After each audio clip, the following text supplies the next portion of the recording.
加拿大呢，住家月嫂的收入可能达到9000加币以上。在这里呢，40-50岁还跳槽的人还是挺多的。根据美国劳动局的这个数据，汽车维修和保养的技工呢，年薪可以达到65000美金。Hello， 欢迎回到静香的频道。你有过这样的经历吗？你加班到深夜，老板拍拍你的肩膀说：“别担心，慢慢做，工位免费开放。”40岁的家庭主妇回归职场，一份面试都收不到。靠老同事、老同学关系重入职场，却受到年龄歧视，遭到年轻员工排挤。签劳动合同的时候呢，其中一项是要你保证3年内不能怀孕。这些都是近期热播电视剧《凡人歌》里的镜头，是不是看得大家咬牙切齿？今天我们就借《凡人歌》这些国内职场名场面，结合加拿大劳动法、职场文化，好好盘点一下如何在北美职场中打怪升级。不再当冤大头。凡人歌里每天每夜公司的秦总常对员工说：“咱们公司可人性化了，自愿提供加班机会，工位免费开放。”这真是着实把员工当韭菜了。这里的员工呢，都遵从一个原则：老板不下班，我也不下班。没事做了也得演成有事做，这演工作啊，可比真工作累多了。而且加班还没加班费，因为老板说了，自愿原则。如果这件事从加拿大 BC 省的劳动标准法的角度来看呢，这可不是说加班就能随便加班的事儿。根据 BC 省劳动法规呢，任何超出每日8小时或者每周40小时的工作时间，都需要支付加班费。头8小时之外的工作，员工有权拿到1.5倍的工资，而超过12小时的工作，则应支付2倍工资。所以，如果秦总跑到加拿大开公司，想激励大家留下来加班，首先得考虑的是公司的账上是否准备好了一笔丰厚的加班费，而不是提供免费工位。还有一种情况是 salary 员工，就是拿年薪的员工在加拿大加班，公司可以不支付加班费，但是要将员工的加班费时间存入 time bank， 员工可以在未来用这个时间来调休。沈磊在剧中因为妻子美兰闹离婚，作为公务员对公司不告而别，也不做交接，完全不管给单位带来的影响，真是没钱也任性啊！这种行为在加拿大职场上也绝对是大忌，尤其是在一个讲信用的国家，这种行为不仅会损害到你的职业声誉，甚至可能会影响到你未来的工作机会。加拿大的公司在招聘的时候呢，大公司或者政府部门呢，通常会给出一个有条件的 offer， 也就是 conditional offer， 然后由公司人力资源部或者委托第三方的背景调查公司来核查员工的过去的工作经历，确认是否有良好的工作记录。我了解到的是 BC 省的汽车保险公司 CIBC， 就是使用 Sterling 这样的背景调查公司，他们会从3方面调查你。在调查前呢，会让你签一个授权书。第一，核查你的信用分数，就是你在加拿大的 credit。第二，还会联系你上一家的雇主，确认你的工作日期、离职日期、离职原因，并可能会询问你在前雇主的工作表现，以及如果有机会，前雇主是否会重新聘用你。第三，会调查你的学历背景。这个学历背景呢，不是看你发的学位证就完事儿的，而是真的发信去学校调查你的这个学籍真实性。如果沈磊的这种行为被记录下来呢，未来他很可能很难再找到一份稳定的工作，因为他无法通过背景调查。我想没有人会愿意雇一个不告而别的员工吧。所以在北美工作呢，想离职可别撂挑子，别让一时的冲动害了自己。跟每任雇主搞好关系，好聚好散才是理智的做法。职场年龄的歧视不存在的。在剧中呢，沈凌因为年龄40岁，又因为当了全职妈妈，有5年的职场空白期。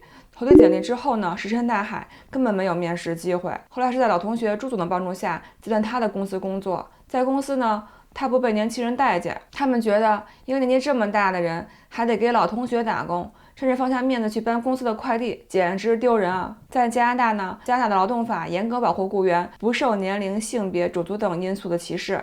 招聘广告里呢，任何有关年龄或性别的描述和要求都是违法的。而在简历中呢，你不用提交照片，求职者也不用透露自己的年龄、性别或者民族背景，这样能让招聘更聚焦于候选人的技能和经验，而不是外在的条件。因此，像沈凌这样的求职者，在加拿大职场呢，是可以获得更多公平的竞争机会的，而不是因为年龄就被排除在外了。在这里呢，40-50岁还跳槽的人还是挺多的。在剧中，沈凌和纳伟这对夫妻双双失业，好在他们还有一定的积蓄，不至于完全陷入困境。但是对于没有太多积蓄的家庭来说呢，在国内失业就靠着那几个月的补偿金，真的可能熬不了几个月。何况很多公司连补偿金都不给。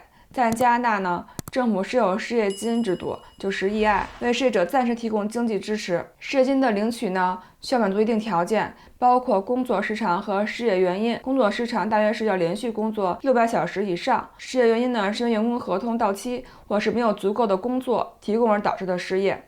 如果是自己辞职或者表现不佳被解聘，是无法领取失业金的。失业金是工资的55%，但是有上限啊，最多一个月能拿到2000多加币，最长呢可持续45周。失业金不仅可以缓解财务压力，还能帮助人们度过职业空档期，让有更多的精力和时间寻找下一份工作。在剧中，郑文娜面试时候说自己未来3年不会考虑怀孕，结果却是在面试的时候就已经怀上了，这渐渐导致了作为人事经理的沈林的招人不当而失业。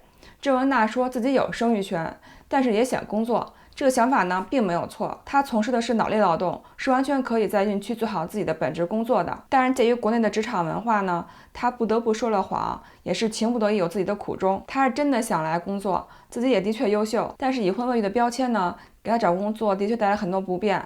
但是在加拿大面试的时候，雇主并不能问你是否打算生孩子，因为这是个人的事情，是涉及到个人隐私的。加拿大劳动标准法呢，对孕妇是非常友好的。女性在怀孕期间呢，享有非常全面的生育福利和就业保障。加拿大生育津贴呢，可以为新妈妈们提供长达12个月或者18个月的在薪假期。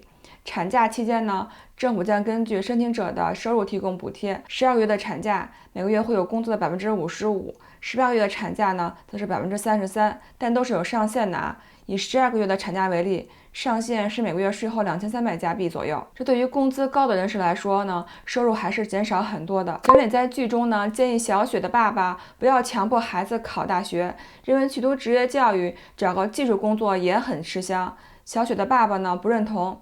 毕竟在国内大多数人眼里呢，蓝领工作还是没有白领工作体面的。当国内这边正在拼命的卷学历的时候呢，北美的社会呢正在做出相反的选择。近年来，越来越多的北美年轻人放弃了上大学拿文凭找好工作的人生道路，转向了技术工作。就比如美国高中的毕业生的大学入学率呢一路下滑。2009年一度高达70%，2019年是66.2%，到2023年呢，跌到61.4%。与其对比的是呢，去年以职业教育为重点的社区学院的人数呢，则增长了16%，其中学习金融行业的学生人数激增了23%。为什么人们宁可不要白领光环，去当蓝领工人呢？简言之，即便没有大学学位，他们也过得很好，甚至更好。根据美国劳动局的这个数据，汽车维修和保养的技工呢，年薪可以达到$65,000。再比如这个加拿大的技工行业，如飞机维修、电工、烘焙师等，也往往有很高的薪酬和稳定的职业前景。像是烘焙呢，你自己开个烘焙私塾或者 studio 呢，真是太赚钱了。一个生日蛋糕要卖100多加币呢。前几天我看微信朋友圈，一个蛋糕师呢，他1周之内接了80多个单。职业教育的学费呢更低廉，学制更短。有的还是和雇主的合作培训，比如温哥华的这个 BCIT 大学，很多专业在就读的时候呢就可以实习积累工作经验了，出来很好找工作的。只要一技之长呢，薪水也并不低，也不太担心被人解雇，工作机会呢也很多，大不了还能自己干，做自雇，自己掌握工作时间和工作量，自己当老板。反而 Office 员工呢，由于缺乏核心技术和竞争力，而更容易被解雇。以月嫂行业为例啊，剧中的沈林在国内做月嫂，每月工资大概是1万人民币吧。而在加拿大呢，住家月嫂的收入可能达到9000加币以上。所以真正重要的不是什么样的文凭，而是是否能找到一条适合自己的活路。如果你喜欢读书，那要去深造；如果你并不喜欢学习，那要学一门能发挥自己特长的手艺。只要适合自己，能活得好，那没有高下之分。当然，有时看起来那条路并不好走，但套用鲁迅的这个名言，世界上本没有路，坚持走下去，也就走出自己的路了。好啦，今天我们通过弗兰格里的各种职场奇葩剧情，结合了加拿大的劳动法和职场现实，吐槽了一番。说到底呢，不论在哪个国家，职场都是一场修行，我们要学会如何在规则中找到平衡，在挑战中找到机遇。希望大家在看剧吐槽的时候呢，也能吸取教训，让自己走得更稳更远。毕竟人生这场职场游戏，谁不想赢在终点呢？希望这期视频可以帮到你，感谢大家的观看，别忘了帮我点赞订阅，我们下期见啦！